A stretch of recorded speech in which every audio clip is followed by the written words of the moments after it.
Hey guys, welcome back to another video. Today we are going to be ranking the studio albums of my personal favorite band of all time.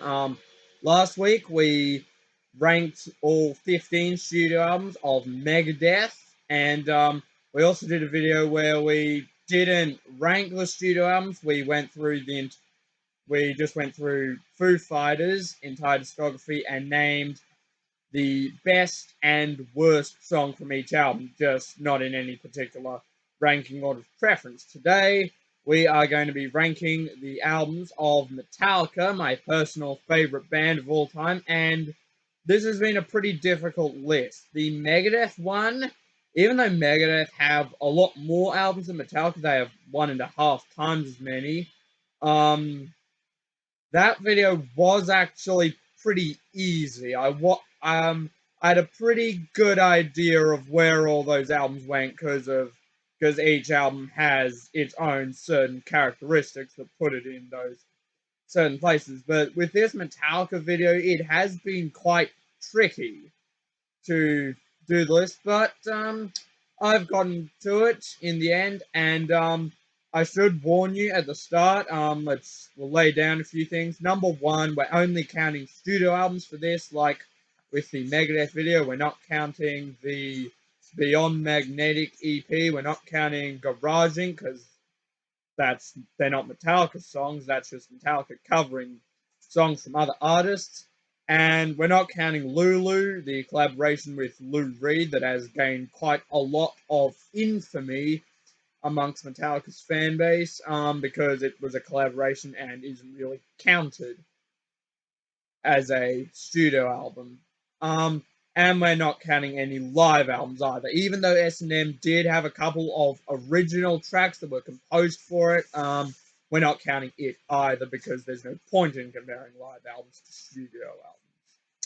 Also, my list may be quite different from the way a lot of people rank these albums, but please don't freak out if you see an album that you really like that you feel is too low on my list. I know I am in the minority in many of these areas, but Metallica, they're my favorite band of all time, and they're a band who I really dig. There's only one album they have come out with that I don't love or have a certain deep connection to. I'm pretty sure you can all guess what it is. I hinted to it in my Tool video if you watched that one, but yeah, so coming in at the, so without further ado, let's get into this. Number 10, we have surprise, surprise, 2003's Saint Anger. Now, yeah, like I said, I hinted to this in my Trill video. It was like, okay, so in our next video, we're going to be ranking the albums of Metallica. I've been really enjoying listening to their discography from start to finish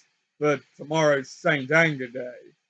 Yeah, and I will confess, I actually enjoyed Saint Anger Day a bit more than I thought I would. I don't think Saint Anger is the worst album ever. I actually do think there is a good album in here somewhere. There's a lot of good there. It does contain a few pretty nice riffs and lyrics. I know a lot of the lyrics are pretty bad, but I don't think they're as poorly written as they are on Megadeth's Super Collider album from 10 years later. But I already ranted about that enough in my Megadeth video, which you should check out. So that doesn't really make Saint Anger a good album. Just for those things, it has one of the worst sound productions in history. We're still trying to figure out what they were trying to achieve with this record, with stuff like the Black Album and the Load albums. They were trying to do something more commercial, and even with Lulu, it was quite a courageous thing that they did. I guess Metallica and Lou Reed, they were trying to shake off the shackles of their fan base and go out of their way and do something pretty courageous and different and something that no one else had really done before. Which was a spoken word album with Lou Reed reading out scripts based on German plays, one of which has inspired a lot of Metallica memes online. Um, But yeah, Saint Anger, we don't know what they were trying to achieve by producing it in a way that it blared all the guitars out. It's James Hetfield, who had just come out of rehab, sounded the whole time like he had thumbtacks in his shoes and was stepping all over them, which that wasn't good, particularly on more songs than some, more so on some songs than others, but largely his voice was not really in great condition, and it was dominated by Lars's snare drum, where the snares were obviously turned off, and it sounded like he was banging on an upturned tin bucket, or as many people like to say, something that came from a Fisher Price kit, which is fair enough. It's a terrible sounding album. The production is frankly idiotic. Bob Rock wanted to make it sound like garage rock, but there are better ways to make an album sound like garage rock than giving it the Saint Anger treatment. Um, there are a few good songs on here, but the only songs that I really recommend are Frantic, the title track, and The Unnamed Feeling. Though those three songs I'd say are pretty good. They're not fantastic, but I think they are pretty good. And there are some okay tracks like Some Kind of Monster. Watch the shortened video clip. The one on the album is way too long. But it does have a pretty epic riff. I'm sure a lot of us can agree on. And there are some other okay songs like Sweet Amber, but songs like Dirty Window, Purify, and All Within My Hands, they're songs that I doubt anyone would be really upset if they just didn't exist. Then none of them are good songs. You and it's not like Metallica are really going to play them live, and it's not like if they did play them live, you'd ever get really excited about it. So I think there is a good album hiding in here somewhere on Saint Anger. I think there is good material that can be salvaged from it. I know. Oh, another big problem with this album was that it had no guitar solos, and it's the only Metallica album that doesn't have any guitar solos on it. So that just makes so if you look at their discography from start to finish, this really sticks out like a sore thumb. On top of the fact that it's the only Metallica album that doesn't have any writing on the front. It's just a picture of a fist with string around it. So I'd say produce it better, make the guitars less bled out, re-record the vocals, and turn the snares on, and do everything that you've been taught how to make drums sound good on a metal album. And this should have been a pretty decent album, but as it stands, Saint Anger is definitely the worst in their discography, and it's the only Metallica album that I don't love. And that will probably, and I just want to say that to reassure you because this might spark some anger. Number 9, we have Kill 'Em All from 1983. Now, a lot of people are going to get pretty angry about this, because there are people out there who consider this their favorite Metallica album. I'm sure everyone considers it a really important album for Metallica, and it's a very, very important album for the thrash metal subgenre. And I do agree with all of you. I said in my Megadeth video, I attach more to the 90s albums with bands like Metallica and Megadeth at 90s and post 2000 releases, well, except Saint Anger and Metallica and Super Collider for Megadeth. Oh, let's move on with talking about Megadeth and Metallica 80s records. So I've been a lot more attached to their post 90s and post 2000 releases than their 80s stuff, mostly because, well, I don't have the real nostalgia that a lot of people do, and frankly, a lot of the songs from that era were my introduction to these two bands. And I have realized that all Metallica's 80s and Megadeth's 80s albums, that they're all really good albums, really important albums for the thrash metal subgenre, because they're both albums that really, there's, while thrash metal has changed a fair bit since then, these albums are really the pillar that that's all built around, and it's kind of all the blueprints for what would come in the future. And in fact, they really essentially made thrash metal a genre. Um, they're all fantastic albums, but they just don't resonate with me as much. And for someone as young as me who hasn't been listening to this album for 30 years, I can tell straight away that some of the lyrics on Kill 'Em All are kind of cringeworthy. They're not awful by any means. They're pretty okay, but particularly in songs like "Jump in the Fire" um, or "Hit the Lights" as well. They got a lot better as time went on, particularly with the album that followed "Kill 'Em All" up. And I do really love "Kill 'Em All." It's a great album, really important album for Metallica, but it doesn't resonate with me as much. And another thing that when I was listening to Metallica's discography from start to finish, and it was on this album, that I noticed was that when I was listening to the Four Horsemen, I thought that that sounds kind of slow. It doesn't sound fast enough. And the thing is, it was co-written by Dave Mustaine, because he was still in Metallica when they wrote the song. He gets co-writing credit for a few songs on this album, most notably that one, and also Phantom Lord, and four others, which I don't know what they are, but yeah, his original one was Mechanics, which appears on Megadeth's debut album, Killing Is My Business and Business Is Good. In case you haven't heard that song before, it's exactly the same as the Four Horsemen, except with different lyrics.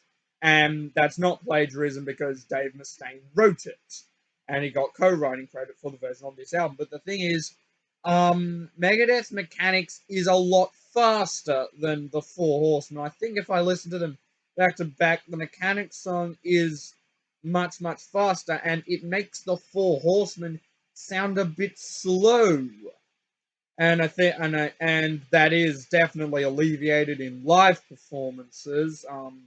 And I think the Four Horsemen actually works much better live than it does on in the studio version, as a lot of tracks on the album do actually. Yeah, I mean it's still a great song, but I just don't think it's exactly fast enough.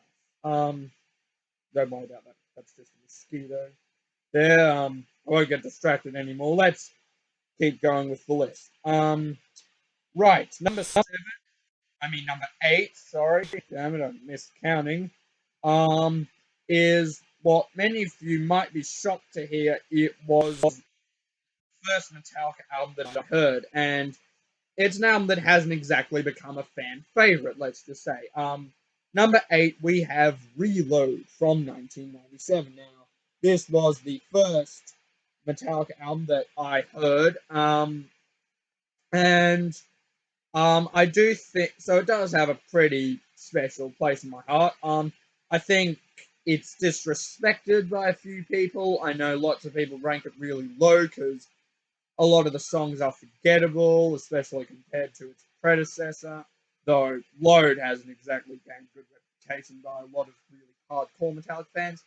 But I'd say half of Metallica fans actually do really like the Load albums. They're taking influences from southern rock and country.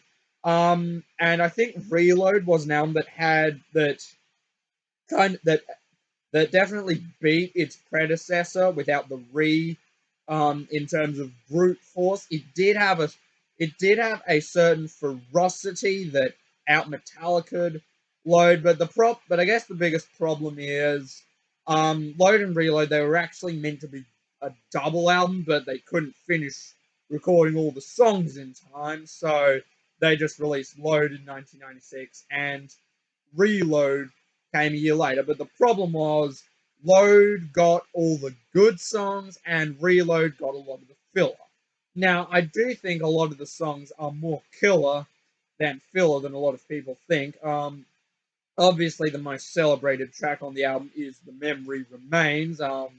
That worked really great when they did S&M back in '99, and they also resurrected it and brought it back for S&M 2 just last year. And if you haven't seen the Memory Remains S&M 2 video, I highly recommend watching it. It's pretty special. It was the only song from the album they played at S&M 2, however. The meme-inspiring Fuel is great, and the other single was The Unforgiven 2.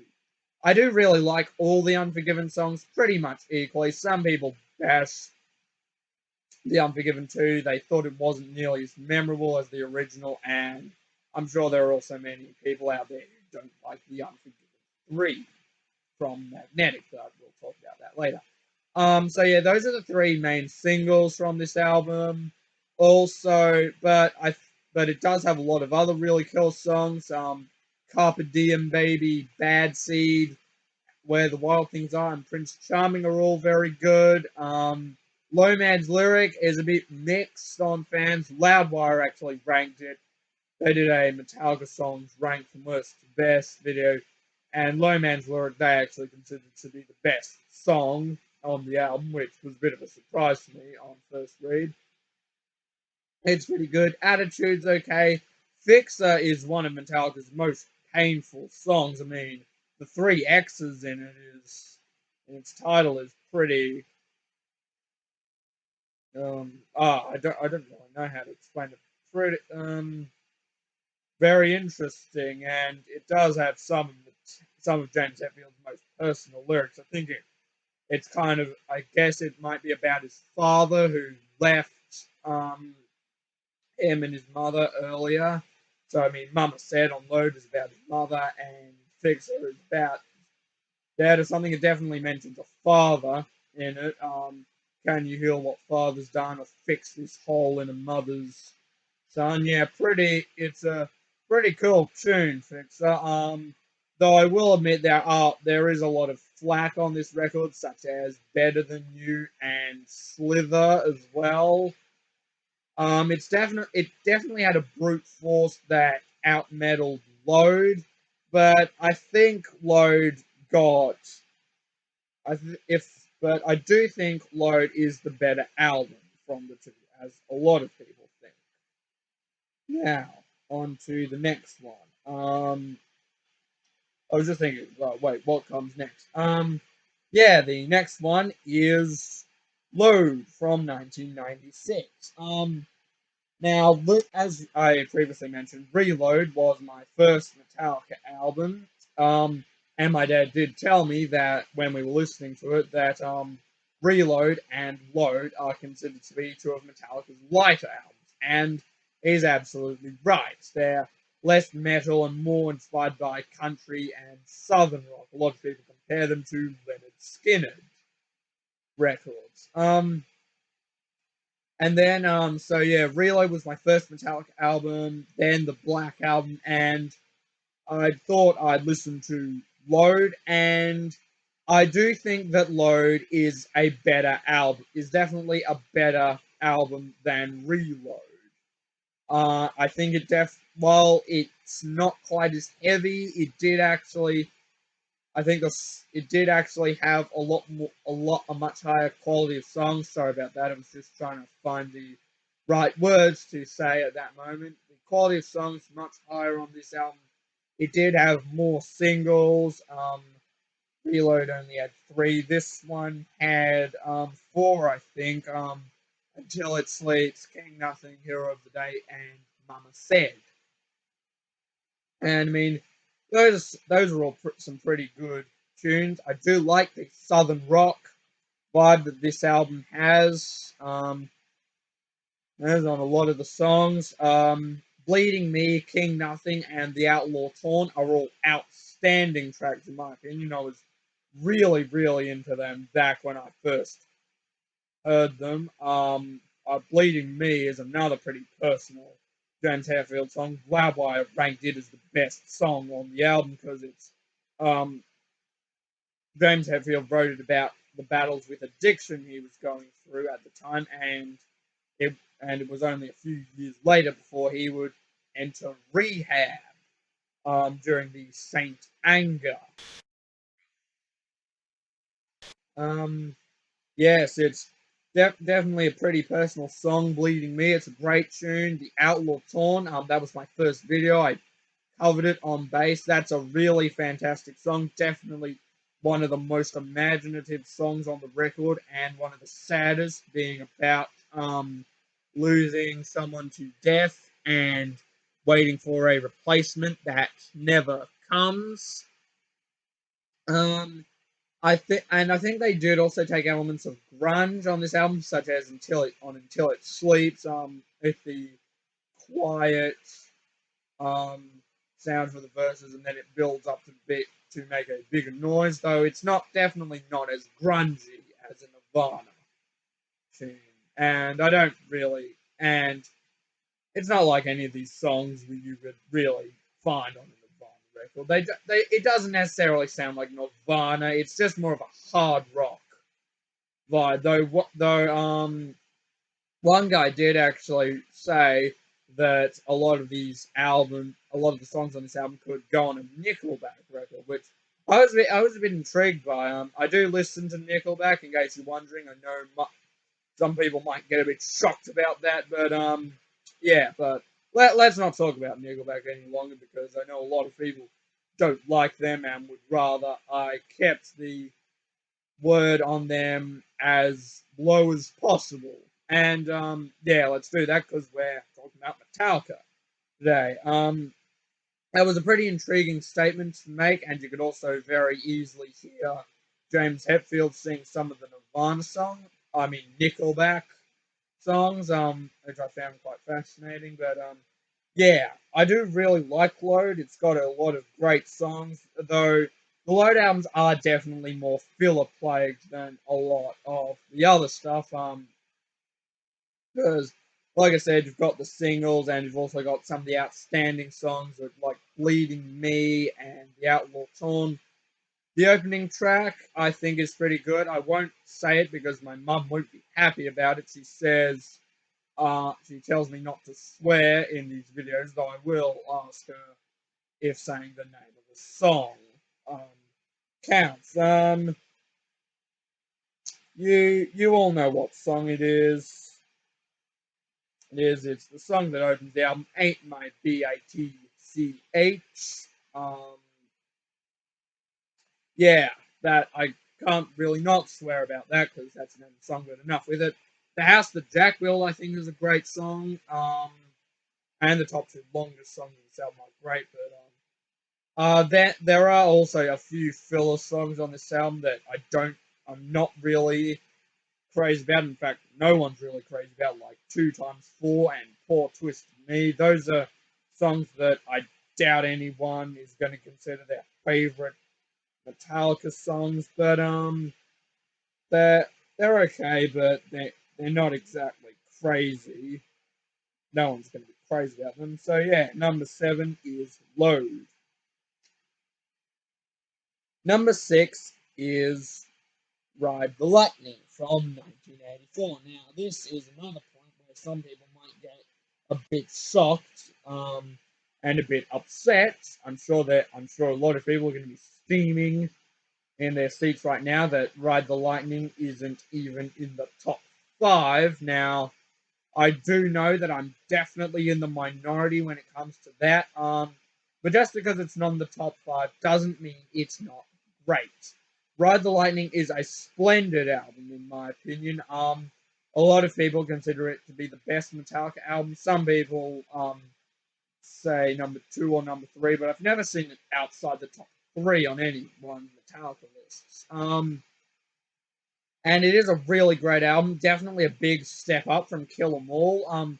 Kill 'Em All is very different from a lot of Metallica albums. It was their debut album, but it is very different. I should probably say, like Megadeth's Killing is My Business album, it does have a certain raw energy and primal fury that a lot of these other albums don't have. And I guess a big factor why Ride the Lightning doesn't have that is because of Fade to Black, which was their first ballad, and it was in fact one of their first songs to become globally appreciated. And what a wonderful tune it is! Like I remember when I first heard it, it gave me chills listening to that acoustic intro, the way James Hetfield sings on it, um those really heavy the exchange between verses, that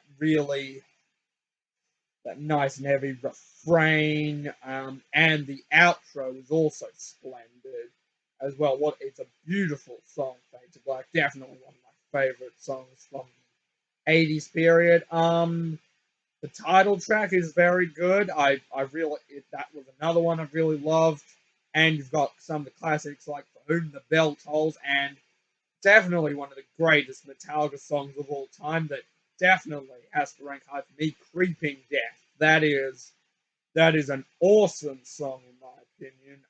And it is for a lot of you. Only great surely you'd have to be crazy to not think Creeping Death is an awesome song like with its with that super heavy downforce of that intro and its chugging main riff and guitar solo, the die chant, and its unforgettable sing along chorus. What a song it is! And the Call of Cthulhu is definitely one of their best instrumentals. I do think this is definitely a big step up from Kill 'Em All. Definitely much more mature and refined. I feel a really chugging, steamrolling, and fast rolling, speedy Metallica album. I absolutely love it. I'm sorry that it's not in the top five. I guess some of these albums just mean a bit more to me. And Ride the Lightning does mean a lot to me. I did really love listening to it. It means a bit more to me than this next album, but I think putting this album at number 6 would probably have been even more of a sin. It is Master of Puppets from 1986. Oh, yeah, I think this one kind of fixed the problem with some of the filler tracks on Ride the Lightning. I feel like Trapped Under Ice, Fight Fire with Fire, and Escape are kind of just there compared to the other tracks. They're all great songs, but I feel like compared to songs like For Whom the Bell Tolls or Creeping Death, they're essentially the songs that fill in the empty places, but they're still great. And Master of Puppets makes up for that. I don't. There's not really a single filler track on this album. Um, it does contain the legendary title track. It's a song that Metallica have played live at pretty much every concert. One of the greatest heavy metal songs of all time. Loudwire said the only likely contestant for it is Iron Maiden's "Hallowed Be Thy Name" song.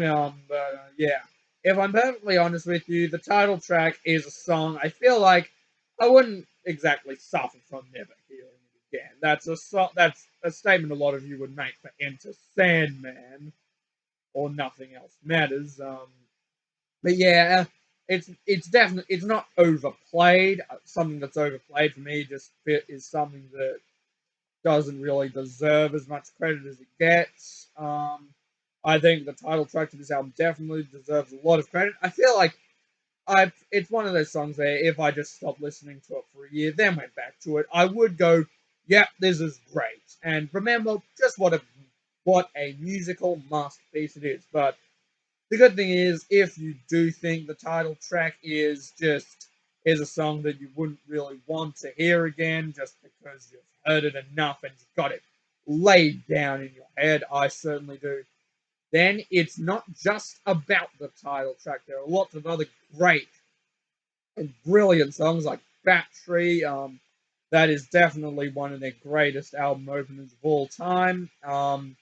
The Thing That Should Not Be is a great song. It included their second ballad, though it was definitely much heavier this time because it didn't have any acoustics to it. Welcome Home Sanitarium, and I mean, which followed pretty much the same structure as Fade to Black, except it actually had a proper, distinctive word chorus.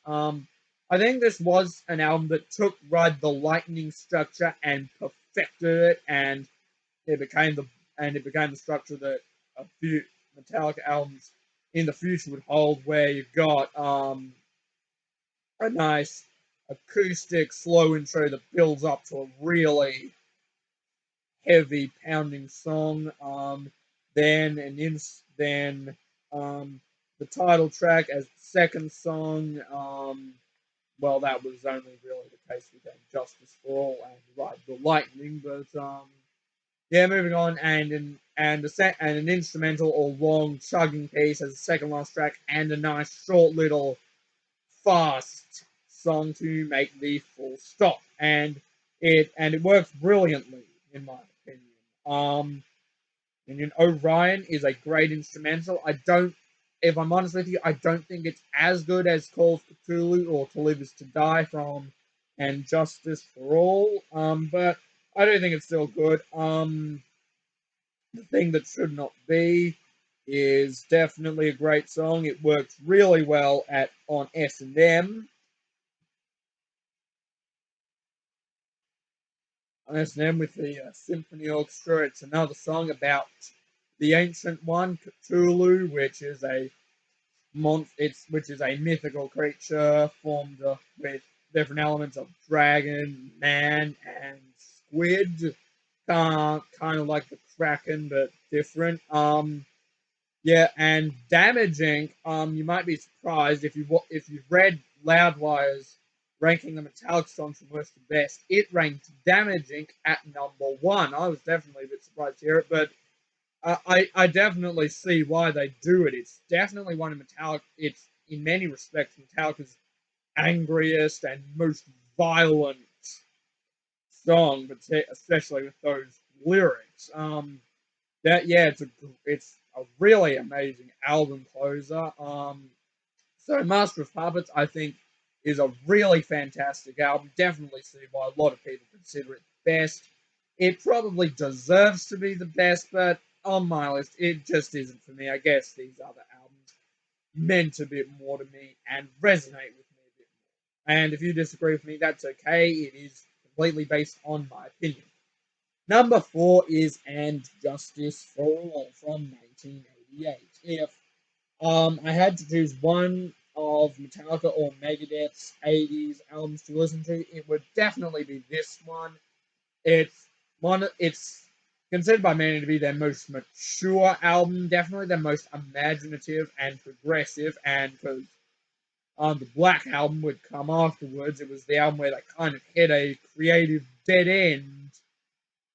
Um, I guess the only real problem with it is one that's become quite well known is that Lars, I don't know if it was Lars or someone. I did hear the story that it was. Is let's not point any fingers, but fact that Jason Newsted's bass was left out because obviously poor old Cliff Burton had died in a bus accident on the Master of Puppets tour while they were in Sweden. Rest in peace, Cliff. You are definitely an awe-inspiring bass player who I respect as a bass player myself. And of course, they didn't really respect just Jason Newsted. He was always kind of the odd man out. It was definitely tough for him to fill the shoes of another band member, not who hadn't left the band because they had decided to, or because they'd gotten sacked for whatever reason, but because they'd been killed. It was definitely a tough point for him, and the other bandmates didn't respect him that much. But and they left his bass off the record, and it's practically inaudible. But let's stop rambling on about that. Let's just continue talking about the actual album. This is a very well written album. Lots of great lyric. The lyrics are fantastic. It has some of the best guitar riffs. Really great solos as well. The obvious classic from this album is One. That is a great song. It's known for its gunshots, that intro it, and it's kind of like slow start, and its outro is fantastic. It's not really my favorite song on this album, but the good thing is this album, like any Metallica album, isn't just about the obvious classic. Besides from One, you've also got other fantastic songs like the title track. The title track's really good. Blackened is a fantastic album opener. Love the reverse intro that it's got. And it's definitely one of their most progressive album openers. It's one of the only album openers they've got to actually have a tempo change in the middle of the song. And in fact, they've actually just done a new version of it from their homes over Zoom, and that's definitely worth checking out. Just search up Metallica Blackened 2020.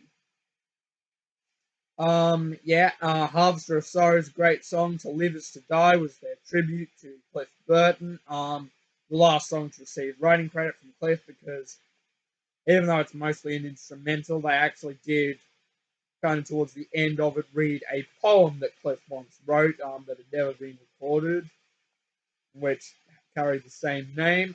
And Dies Eve is a great album closer, definitely one of their fastest ones, and it was James Hetfield's rant to his parents about for shielding him as a child. Overall, I think this was the album where James's vocals were at their peak. I think it's definitely their angriest. Maybe if the bass had been on, it would have been. I think it could very well have been their heaviest record. Definitely most progressive. And so progressive and imaginative, in fact, that they would encounter a creative dead end, and as a result, strip down to much more basic riffs on the Black Album. Number three is an album that has been divided on some fans. Some really like it, and some aren't big fans of it. I am personally a big fan of this album. It's definitely one that has to rank high for me. It is Death Magnetic from 2009. I'm just showing it to you at that angle because of the lights. But we all know what this album looks like. It's I do really like this album. I'd say it was definitely what they needed after Saint Anger. Much better. After listening to Saint Anger, listening to this felt awesome. I've always loved this album and all the songs on it. Um, so yeah, Death Magnetic. I think it was as an attempt to return to their roots and become more metal again. While it is Metallica's most careful record, it definitely did it much better than Negative's Return to Roots 10, which was The World Needs a Hero. Like, while both albums are definitely careful, that album by Negative, it did not work. It didn't really bring their 80s vibe back. It didn't seem like they were ready to be metal again, like Death Magnetic did. The whole thing, it just felt so forced and desperate, and it didn't work. But Death Magnetic, I feel, really did. That Was Just Your Life. The album opener is great. It does. I guess it might also be their least original album. Because they were going back and taking elements of songs. That Was Just Your Life followed the Battery and Blackened and Fight Fire with Fire formula in that it has a slow intro. It starts off with a heartbeat. Actually, um, I think it's actually their longest intro to an opening track. Because it gradually builds up in momentum to that thrashing main riff. It was produced by Rick Rubin, and I think he did a very good job of it. So that was Just Your Life. It's always been one of my favorites. Another song that I love, but I do admit isn't particularly original, The Day That Never Comes. The Day That Never Comes is pretty much if you, kind of a carbon copy of Fade to Black. A lot of people compare it to One, and it definitely shares the same aesthetics as One, but it really recycles most of Fade to Black, like particularly like with the guitar work, um, and those riffs. It recycles most of Fade to Black, and if you don't believe me, listen to it. But that does not stop it from being a beautiful song. I've always loved the intro. The way they played it at SNN2, it worked fantastically, and then the killer guitar solo at the end. I love the clip to All Nightmare Long. You should definitely watch that. That's definitely a Metallica music video worth checking out. Definitely one of the scariest. And Suicide and Redemption isn't. I don't think it's as good as an instrumental as Call of Cthulhu or To Live Is to Die. If I'm honest with you, I'd prefer it over Orion. Some people might get upset with me saying that. I think all Metallica instrumentals are pretty good, and Suicide and Redemption is definitely continuing the trend of really good. Metallica instrumental tracks, and My Apocalypse was, in my opinion, the best album closer they had since the struggle within. I mean, The Outlaw Torn. I mean, obviously, The Outlaw Torn is one of my favorite Metallica songs of all time, but the struggle with him was definitely the fast. I mean, My Apocalypse was definitely the fastest and made the most sense as an album closer in my opinion. So yeah, a lot of really great songs on this album. It did include the Unforgiven 3, the sequel to one of their fan favorites. I'm sure a lot of people weren't particularly happy about it, but it is, I think, the only Metallica song in the world to actually have a piano in it, which is pretty beautiful. And I love all the Unforgiven tracks equally. So Death Magnetic, it's an album that is really special to me, really resonates with me. I do real. I'm very fond of it. Number two is the Black Album from 1991. This is definitely the point when Metallica fans kind of separated, kind of divided them. Some of them accepted the new commercial sound, and some of them didn't like it. One guy actually kicked it down the stairs, which, I mean, that's a very harsh thing to do. I mean, surely you can't have hated it. Surely it can't have been that bad. Yeah, anyways, this was the second Metallica album that I heard, and it's a really, really wonderful album in my opinion. It's a lot of people do consider it as a fan favorite. It was the album that really truly brought Metallica to big commercial success. It was the album that got them 10 million fans worldwide. They were already pretty big by that time. One was their first top 40 hit, but the Black Album definitely really, I feel, solidified them as a big headlining act. Not to say that they had fans before then, but there are people out there who probably did think that the Black Album was Metallica's first album, as I'm sure there were people who did with albums like Red Hot Chili Peppers' Blood Sugar Sex Magic, released the same year. And it was obviously, and some people don't really like that, and it definitely is important for people to realize that Metallica had already been a band who had had a lot of real firepower back in the 1980s with their thrash metal style, and the Black Album, they kind of just stripped things down a bit to something a bit more basic. But when they were writing this album, they already knew that the Black Album was special. James Hetfield said it was just any other record. We knew the Black Album was special, and it is special. It's a great album. I know Enter Sandman is a song many people think is overplayed and could do without hearing again in their lives. It's song Metallica. They've played it about 1,300 times. A lot of fans have heard it that number of times.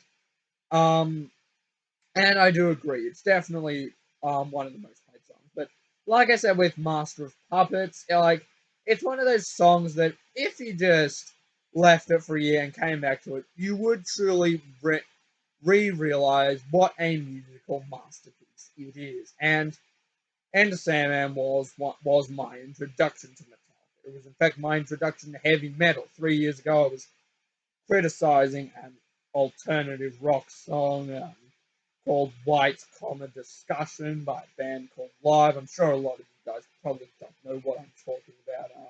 That's okay. It's a song. It's a song by a band I really like called Live, and it's a song I do actually like now. I just didn't like it at the time, and I was criticizing it by saying it was bad metal. But my mum was like, "No, Charlie, it's not metal." And she came in and she played Enter Sandman for me. And I know Enter Sandman is far from their heaviest track. Definitely not as heavy as stuff they'd released earlier or later than it with albums like Magnetic and Hardwired Self-Destruct. But at that time, it was pretty awesome for me. Like, the heaviest thing I was listening to was AC/DC and Foo Fighters, and then I heard Enter Sandman, and I loved it. I was blown away by it. It was just so awesome. And look at where I am now. Metallica are my favorite band of all time. Yeah, really.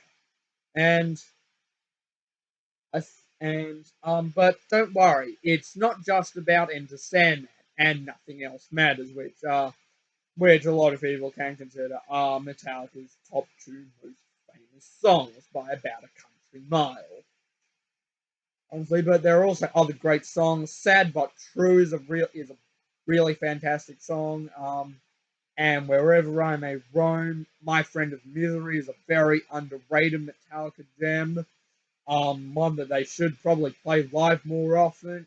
I really like "My Friend of Misery." I was massively into it when I was really into this album, and I still do really like it.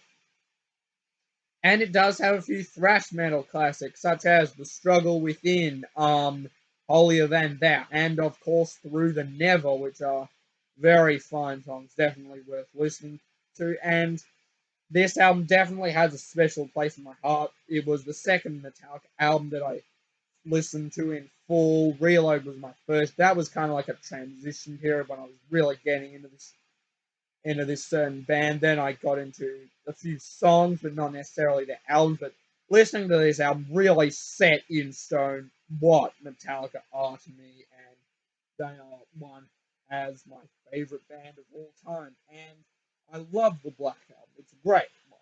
Now, for the moment you have all been waiting for. Number one. This is an album some people might be a bit of a surprise to you. It's their most recent album because I always love the most recent stuff. It just kind of resonates with me a bit more. It's the album which has kind of mutated which has the mutated faces of the band members on the cover, and was the 8-year follow-up to Death Magnetic. We all know it. I love it. It's my favorite. So without further ado, let's let our number one pick walk right up. My favorite Metallica album is Hardwired to Self-Destruct from 2016. But don't worry, it's not my favorite because it's the most recent. I think this definitely is my favorite Metallica album.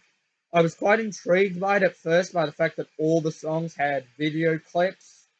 Not all the songs were released as singles. But I guess on the night before its release date, they were leaking all the songs with certain music videos. I do really like all these clips. Um, Definitely worth checking out, and they are all fantastic songs in my opinion. Some people don't like it that much. Some people, and there are also lots of people who think it was their best album in 25 years, and I definitely agree. I think Black Album is my second favorite Metallica album. It was the album that really set in stone what Metallica meant to me, but this album, it did not take long at all for me to fall in love with it. Like, same thing as Megadeth's Dystopia and 13 albums. Check out my Megadeth video for that. Yeah, I do really, really love this album. It's essentially kind of like a mix of all of them. You've got some of the more thrashy moments, like the title track, and of course, Spit Out the Bone. What a hell of an album closer that is! Like, it's definitely the heaviest song since Like and Justice for all with its hammering snare drum intro and guitar power. Really, that's a really fantastic song. Also, Halo on Fire is a great song, great clip as well. It was one of the songs on the album that they released as a single. I do love the slowness it has at the start, and it has a great guitar solo outro, kind of like Fade to Black or something, though it's not a ballad. Obviously, Dream No More is a heavy as hell song. Like, in fact, it's one of the few Metallica songs that actually has layered vocals for James Hetfield. A song that I think is quite underrated and underappreciated is Am I Savage? A lot of people think it's the worst song on the album. It is definitely one of the least memorable, but I love it. It's got a it's really pounding, heavy, really steamrolling song, and it's got a very interesting clip with the guys around a bunch of people who are all dressed up in plain onesies, and he keeps going nuts. It's essentially a darker version of Wolf and Man, and um, one of the leading tracks from it, definitely one of my favorites, Moth into Flame. That's a really great song. Got the real crunch and heaviness, and it really brought back their 80s vibe. And it was it's actually definitely got one of the most interesting stories from this album. It was inspired by Amy Winehouse, a soul singer who got way too much into her own fame and drugs for her own good. That's inspired the whole fame is the murderer concept. Yeah, Hardwired to Self Destruct, I'd say, is definitely my favorite Metallica album. Definitely an album that has a really special place in my heart. And I know a lot of people might not agree with that, but it's how I feel about it. Well, that was my list for the ranking the studio albums of Metallica. Thank you all very much for watching. Let me know in the comments down below what your picks are. Did you agree or disagree with my list? I'm sure many people will come into the disagree camp, but that's okay. There's no right or wrong answer. It's all based on opinion, and this is just my opinion, so you do not by any means have to agree with it. Well, I'll see you guys all next time. Sorry for how long this video is. I do take a lot of time to really go into immense detail on why these albums are so good. I'll see you all next time. Goodbye.